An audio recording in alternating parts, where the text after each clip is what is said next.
अगर आप भी लेना चाहते हैं देश दुनिया की तमाम जानकारी तो आज ही सब्सक्राइब करें हमारे चैनल को। साथ ही नीचे दिए बेल आइकन को जरूर दबाएं ताकि हर अपडेट आप तक पहुंच सके। नमस्कार, प्रभा साक्षी न्यूज़ नेटवर्क देख रहे हैं आप। मैं आपके साथ प्रणव तिवारी। हम मौजूद हैं गोरखपुर महानगर में। भारतीय जनता पार्टी कार्य समिति सदस्यों की बैठक चल रही है।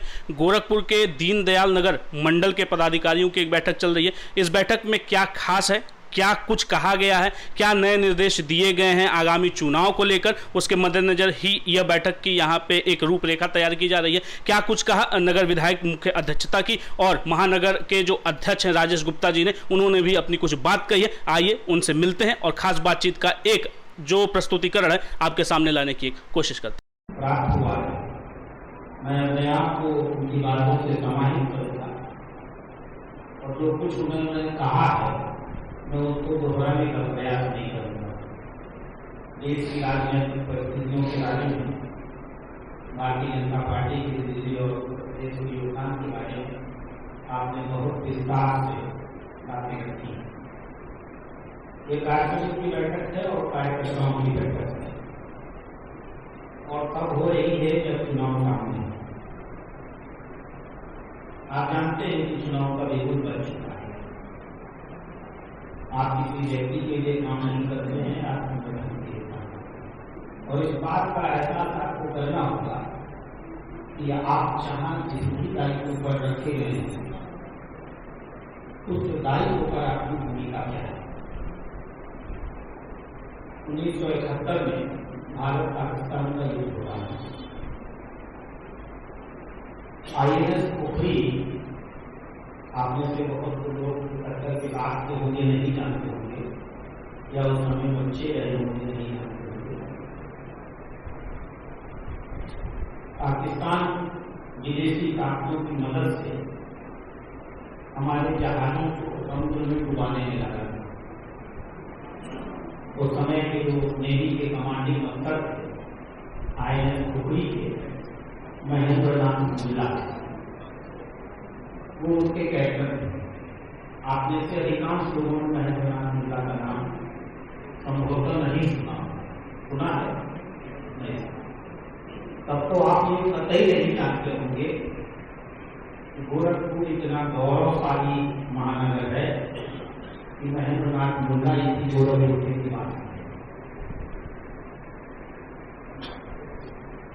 पाकिस्तान की नेवी ने INS पोखरी को डुबा दिया। जब जहाज डूबने लगा तो स्वाभाविक रूप से इस बात का निर्णय हुआ कि जहाज पर जो लोग चल रहे हैं उनको जीवन बचाने का होगा। जहाज का एक नियम होता है, जहाज डूब जाए तो डूब जाए, कप्तान कभी जहाज नहीं छोड़े। महेंद्रनाथ मुल्ला ने यह तय किया कि जब तक एक भी नाविक ऐसा होगा इस जहाज पर जो सुरक्षित रूप से निकल न सके, मैं इस जहाज को छोड़ने नहीं। जहाज डूबा और महेंद्रनाथ मुल्ला उस डूबते हुए जहाज के साथ डूब गए। लेकिन भारतीय सेना ने जहां उनको जिस दायित्व के साथ स्थापित किया था, उन्होंने इस दायित्व से अपने आप को बनाने का प्रयास सही नहीं किया, अपने जीवन की आहुति दी। आपको मतदाताओं को घरों से निकालने की जिम्मेदारी दी जाएगी। आपको किसी मतदान केंद्र के सेक्टर का प्रभारी या संयोजक बनाया जाएगा। आपको क्या लेना देना है कि देश और दुनिया में 2022 के चुनाव में भारतीय जनता पार्टी की स्थिति क्या बनेगी। आपका सिर्फ एक लक्ष्य होना चाहिए दोस्तों, मुझे मेरे संगठन में सैनिक बना करके जिस जगह पर खड़ा किया, मुझे कोई चिंता नहीं इस बात की पूरे नगर विधानसभा में काम हो रहा है कि नहीं हो रहा, पर्ची बांटी जा रही है कि नहीं बांटी जा रही है, मतदाता निकल रहे हैं कि नहीं निकल रहे हैं, यह आपका विषय नहीं होना चाहिए। आपका सिर्फ एक विषय होना चाहिए, संगठन में आपको जिस जगह जितने दायित्व पर निर्धारित किया, क्या आप अपने उस दायित्व के लिए पूरी ईमानदारी और पूरी निष्ठा से काम करते रहे हैं या नहीं, आपका मूल्यांकन इतने से होना। जनता पार्टी का काम कर रहे हैं, आप सभी के काम करने की वजह से, जैसा कि अनूप किशोर अग्रवाल जी ने बताया, उसका सफलतापूर्वक आप सभी ने क्रियान्वयन किया। इसके लिए भी आप सभी को बहुत बहुत बधाई और धन्यवाद। आगे आगामी जो भी कार्यक्रम पार्टी के द्वारा दिए जाएंगे, हमें पूर्ण विश्वास है मंडल के ऊर्जावान लोकप्रिय अध्यक्ष के नेतृत्व में आप सभी के सहयोग से सभी कार्यक्रम निश्चित ही सफलता के नए कीर्तिमान स्थापित करेंगे। आप सभी लगातार काम कर रहे हैं। भारतीय जनता पार्टी का एक एक कार्यकर्ता लगातार दिन रात पार्टी की सेवा कर रहा है। जैसे कि देश के लोकप्रिय प्रधानमंत्री आदरणीय नरेंद्र मोदी जी और उत्तर प्रदेश के लोकप्रिय मुख्यमंत्री पूज्य योगी आदित्यनाथ जी महाराज लगातार 18 घंटे 19 घंटे काम करके इस देश के गरीबों की सेवा कर रहे हैं, क्योंकि हम सभी का एक लक्ष्य है। हम सभी दीनदयाल जी के विचारों से निकले हुए लोग हैं। हम सभी का यह लक्ष्य है कि समाज के अंतिम व्यक्ति का उत्थान होगा, तभी देश का विकास होगा। लगातार हम सभी के नेता उसी कार्य योजना को लेकर चल रहे हैं। लोकप्रिय प्रधानमंत्री जी की जितने भी कार्यक्रम आते हैं, कार्य योजनाएं हैं, सभी गरीबों को केंद्रित करके कार्यक्रम आयोजित होते हैं। आप सभी भारतीय जनता पार्टी के कार्यकर्ता लगातार केंद्र और प्रदेश के सरकार की उपलब्धियों को लेकर आप सभी जनता के बीच में जाते हैं, लगातार संपर्क करते हैं, जनता से बताते हैं कि हमारे नेताओं ने, हमारे पार्टी के लोगों ने क्या क्या किया है। आप कल्पना करिए 2014 के पहले का भारत और 2014 के बाद का भारत, निश्चित ही एक बदलता हुआ भारत, एक समृद्ध शक्तिशाली भारत आपको दिख रहा है।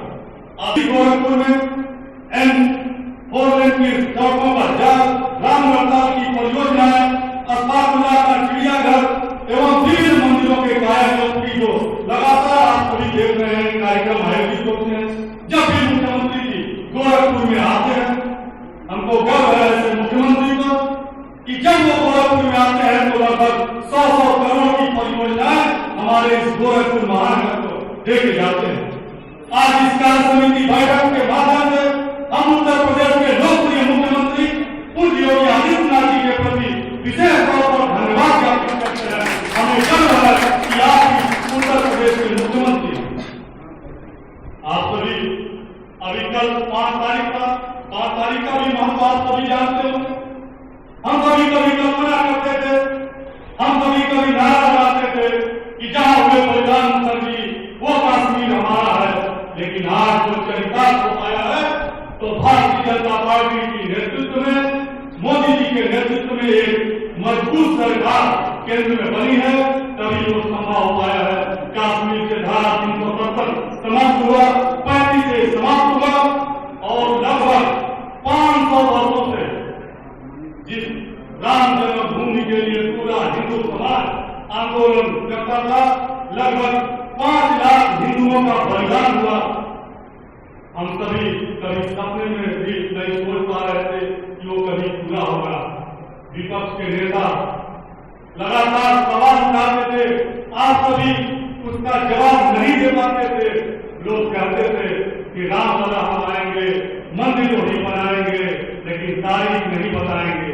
तब हम सभी मौन मुस्कुराहट और अपने आप को एक बार चिंताग्रस्त होते थे कि हमारे पास उसका जवाब उस समय नहीं। लेकिन हमें गर्व है, हमारे जो मैनिफेस्टो में हमारे नेताओं ने जो लिखा था, घोषणा पत्र में जिन्होंने लिखा था, आज उसको पूरा हुए 1 वर्ष हो गए। देश के लोकप्रिय प्रधानमंत्री आदरणीय नरेंद्र मोदी जी और उत्तर प्रदेश के लोकप्रिय मुख्यमंत्री पूज्य योगी आदित्यनाथ जी महाराज के नेतृत्व में पिछले वर्ष इसी 5 अगस्त को भव्य शिलान्यास का आप सभी ने ये आयोजन देखा। निश्चित ही हम सभी उस समय टीवी पे बैठे हुए थे, हम सभी के रोए खड़े हो जा रहे थे, आंखों में आंसू आ रहे थे, क्योंकि हम लोग कभी सपना देखते थे, वो सपना न सामने पूरा होता हुआ दिख रहा। 5 अगस्त की आपने चर्चा किया। 5 अगस्त इतिहास के स्वर्ण अक्षरों में लिखा जाएगा, जो हम सब कभी कल्पना नहीं करते थे। ऐसे धारा 370 की समाप्ति, 35A की समाप्ति भी 5 अगस्त को ही हुई थी। और जो कभी हम 500 वर्षों से लगातार पूरा हिंदू समाज संघर्ष कर रहा था, जिस राम मंदिर के मुद्दे पर, उस राम मंदिर के भव्य राम मंदिर का शिलान्यास का कार्यक्रम भी पिछले 5 अगस्त को संपन्न हुआ। देश के लोकप्रिय प्रधानमंत्री आदरणीय नरेंद्र मोदी जी के द्वारा और उत्तर प्रदेश के लोकप्रिय मुख्यमंत्री पूज्य योगी आदित्यनाथ जी महाराज के मौजूदगी में। आप सभी जान रहे हैं कि अभी आपने चर्चा किया है, कल 5 तारीख था, समाजवादी पार्टी ने एक साइकिल यात्रा निकाली थी। कभी भी पंचर साइकिल, टूटी साइकिल से यात्रा आप कहां तक कर पाएंगे ये प्रभु जाने। लेकिन कहीं इस पूरे चुनाव में, 2022 के चुनाव में, कहीं विपक्ष दिख ही नहीं रहा है, न कहीं विपक्ष टिकने वाला है। पूरे उत्तर प्रदेश की जनता पूज्य योगी आदित्यनाथ जी महाराज के साथ कंधे से कंधा मिलाकर खड़ी है और 2022 में हम सभी उत्तर प्रदेश के अंदर लगभग 400 सीटों पर विजय प्राप्त करेंगे। आपने देखा नगर विधायक डॉक्टर राधा मोहन दास अग्रवाल जी ने अपनी बात कही, एक कहानी के माध्यम से सेवा ही संगठन के भाव को समझाने का प्रयास किया है। और महानगर अध्यक्ष राजेश गुप्ता जी ने कहा कि जो आगामी रणनीतियां हैं वो किस तरीके से बूथ स्तर तक जाके लोगों से मिलकर और हर एक पन्ना प्रमुख का जो दायित्व है उसको बनाकर सेवा ही संगठन भाव से लोगों के बीच उपस्थित होना है और अपनी उपलब्धियों को लोगों से बताकर आगामी चुनाव की एक नई रणनीति बनाना है। साथ ही में जो एक प्रश्न किया गया था हमारे द्वारा कि राजेश गुप्ता जी ने 5 अगस्त को जो साइकिल अभियान चलाया गया था समाजवादी पार्टी के द्वारा, उसको लेकर राजेश गुप्ता जी ने साफ कह दिया कि जिसकी साइकिल पंचर है उसका कोई विशेष महत्व ही नहीं है इस पूरे चुनाव प्रणाली में। और भी सारी बातें हुई हैं, आपने देखा कि किस तरीके से नई रणनीति के तहत अपनी बात को प्रमुखता से लाने का प्रयास किया जा रहा है और लोगों तक पहुंचने का एक